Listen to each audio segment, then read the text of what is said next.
Well, it was a depressing start to the day. Sony announces that Vita production is ending in Japan in 2019.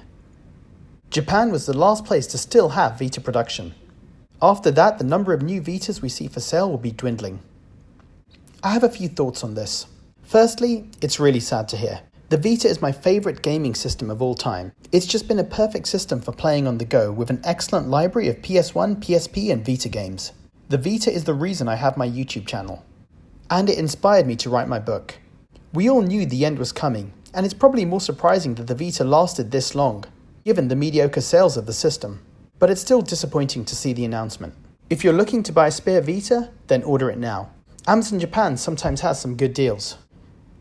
Sony's Hiroyuki Oda, the Sony Interactive Entertainment Senior Vice President, also said that Sony will not be releasing a successor system. They've said this so many times, and I believe them. I'd love to hope that they're not telling the truth, that they're working on something in secret, but I just think that's not true. They're done with handheld gaming. And that is worse than the Vita being discontinued. The only gaming device that I truly loved that didn't have a successor was the Dreamcast, and that was Sega stopping all hardware. Sony isn't bowing out of the hardware market. They're just giving up on portable gaming. There are PSP and Vita games that are unplayable outside of those two systems, and won't be playable again on any other system. As long as the Vita store continues though, and we're able to download new games for the foreseeable future, then it's okay.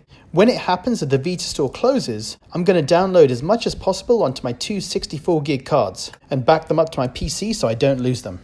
In a weird way, this does feel like the right time to be writing my books too. Vita's history and big news is happening right now. When I get to book 3, the Vita would have stopped production and games may stop being released. It'll be a good time to look back on this brilliantly designed device with excellent games that Sony still managed to screw up. But let's end on a positive note. What's my favorite Vita memory?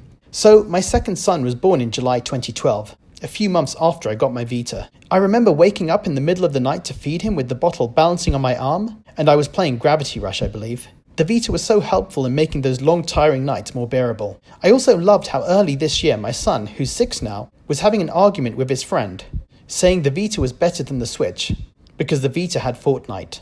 He would watch me play on Remote Play, and this was before it came to Switch, of course. But it was fun seeing someone other than me saying the Vita is better than the Switch. Oh, I also want to add that this doesn't change anything with my channel. I've got a massive backlog of Vita games, and games are still coming, so I'll be covering Vita for some time now.